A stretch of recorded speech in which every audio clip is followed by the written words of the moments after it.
even though Jackson State is historically black college and university, it has always been open to a various amount of ethnicity. However, the HBCU part came in because it kind of caters to people of color who chooses to be around a culture or tradition with people that are the same as they are.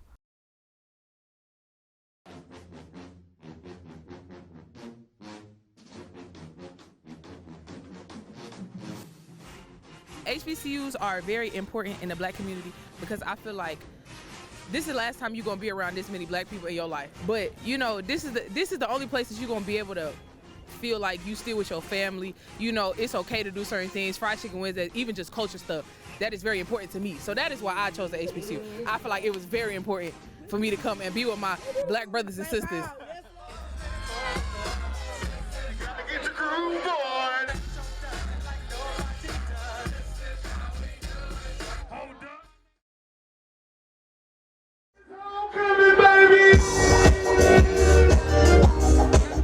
Jackson State call it homecoming, we call it family reunion.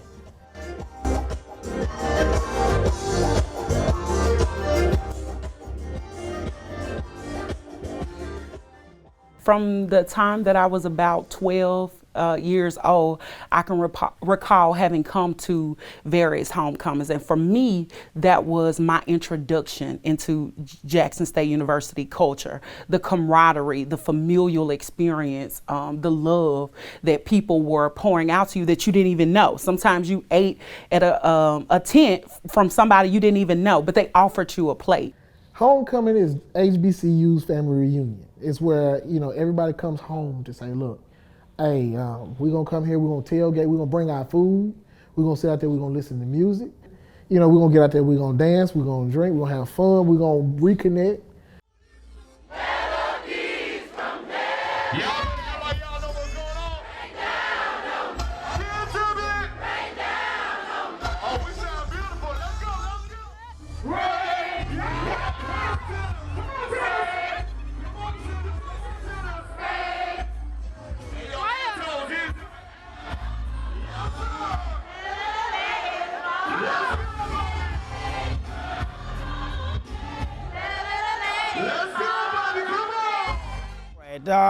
My name is Saibo, African import. Saibo from Gambia to New York. I live in Buffalo, New York.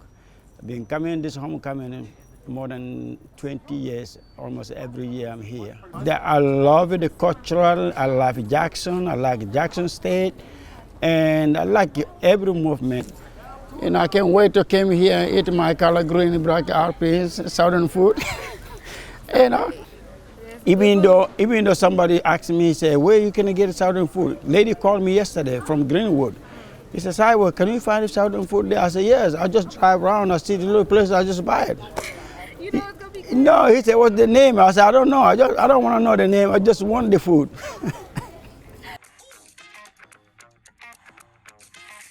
Fried chicken Wednesdays, it's definitely a staple because everybody's outside, everybody's popping out. It's the culture. You love to see beautiful black people outside on Wednesdays and Fridays.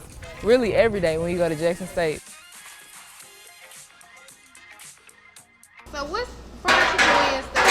What's the big deal? You know, the students, they love the fried chicken. We got a secret sauce we put in there to make them keep on coming back. And we just like to keep it as fresh as possible. Yeah, my man Kiki, he's on it. He's always bringing the chicken up. He's the one that keeps all the lines out there full with food. You know, we have to start prepping early in the morning, probably around 6 o'clock for this, and we start frying chicken around 9 o'clock, and it's just chicken in the grease non-stop until about 2 o'clock.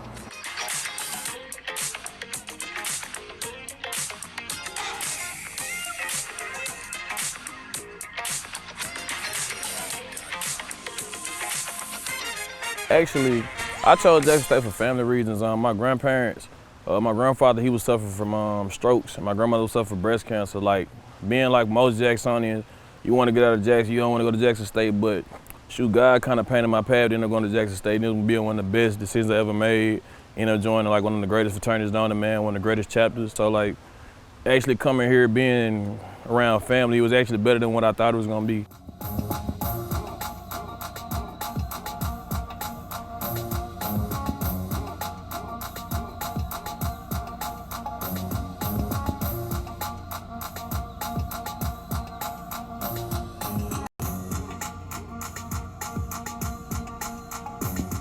Man, this is goated. Like, this is cool. You meet the women in the chapter. They're great people. They're themselves.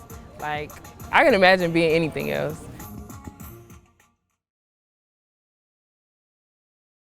Jackson State did treat me with a lot of love and open hands. It felt like home. Jackson is my home. This is home for me. It was like coming back home.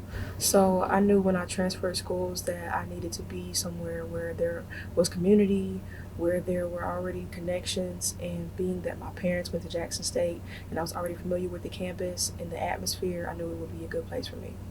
Overall, it's just catered me to be the young man I am on today. So Jackson State taught me how to tie my first tie. Usually I used to wear like clip-on ties, but now I know how to tie a tie.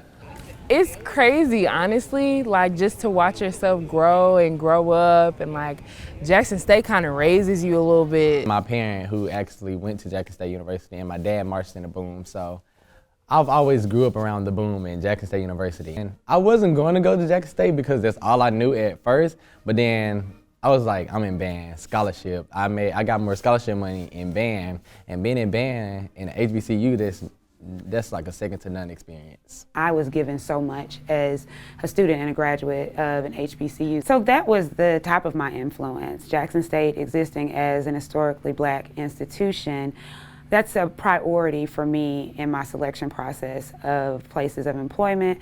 I believe our schools and our communities, Black communities, deserve equity. They deserve the best.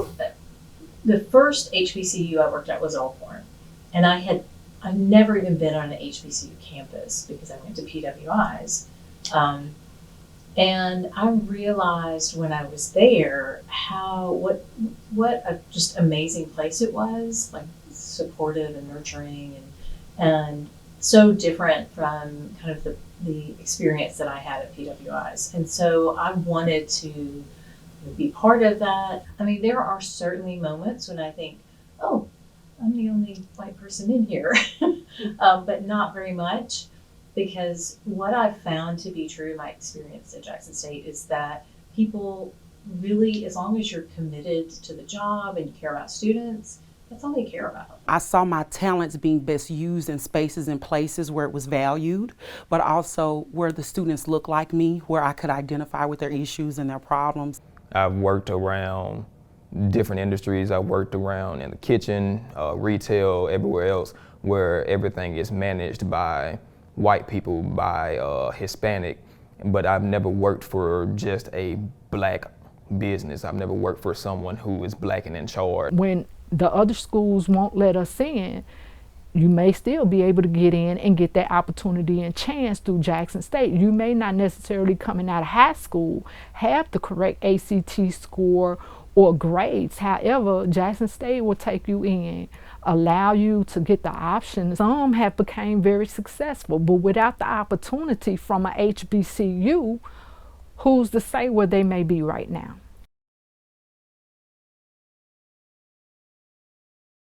I always tell people in Mississippi, you're made to believe that the only way you could be successful is to get out of here, you know?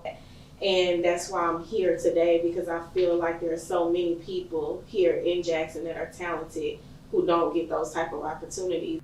At Spelman, at my HBCU, we were constantly given access to all of these elements of our culture and our history that really built our cultural confidence. So by the time I left that campus as a graduate, there was no one that could tell me what I could and could not do. And so I try to create and curate that same experience for my students. I want them not only to leave knowing how to think, being intellectually curious, but knowing exactly what they're capable of and not being able to be convinced otherwise.